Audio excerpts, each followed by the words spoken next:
The front page article in the Sun newspaper here in the UK today was about a woman called Teresa Wilson, I think, something like that. And she's had 13 children, and now she's pregnant with the 14th, and all of her 13 children have been taken into care. And it's obviously the Sun newspaper is a scandal rag, and this is a scandalous story that they've run on the front page, and they've titled it "The Baby Machine," and that title has been picked up pretty much everywhere else. It's in the other newspapers, it's in various blog postings I've looked at about her, and obviously it's a pretty shocking thing to do, a pretty scandalous thing to do in many ways. But it does bother me for other reasons, really. It bothers me because I think it's another example of a demonisation process of the poor and the uneducated, the impoverished, the underclass. Undoubtedly, I'm not making any apologies for this woman, although I think it's worth pointing out that about half of the children that she had were disabled in one way or another, and they've all been taken into care.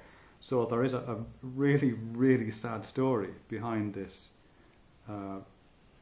apparent exploitation. A really, really heartbreaking story there, which has not been touched on at all. And her husband are living in, or boyfriend, whoever he is, seem to be living in relatively destitute circumstances.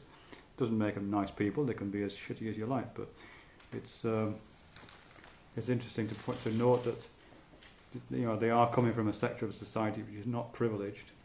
All the stories I've looked at so far, including the headline story in the Sun, dwells on the cost to the taxpayer, which of course will be substantial.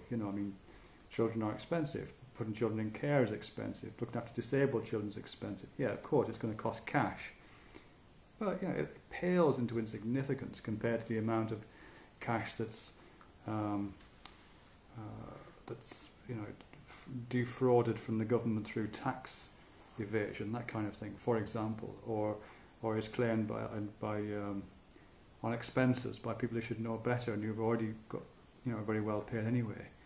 So I'm not making apologies for it, but it is a disproportionate amount of attention being focused on this family, and not just on the family. Actually, it is on her. All the reports I've read focus on this woman who has had these children, the baby machine.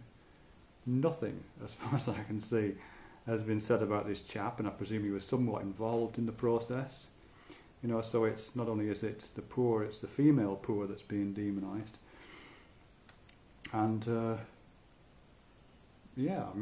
whole language around it is the language of sterilisation and the language of eugenics and the language of ignorance, not the language of social justice, not the language of comparing the costs of certain crimes against the costs of other crimes.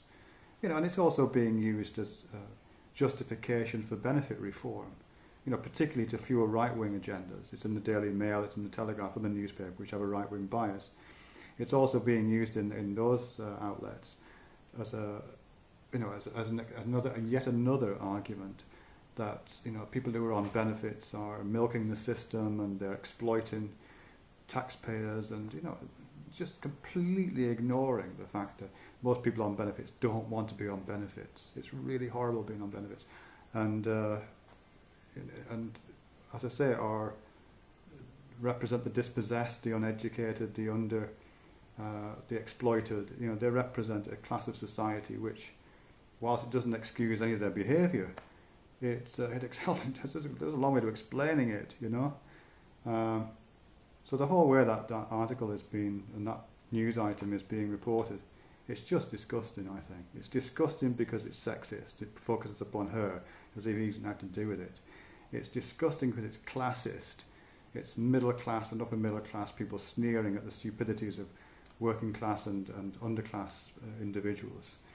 And it's the deliberate demonisation of a particular sector of society and the demonisation of particular crimes for political and political purpose.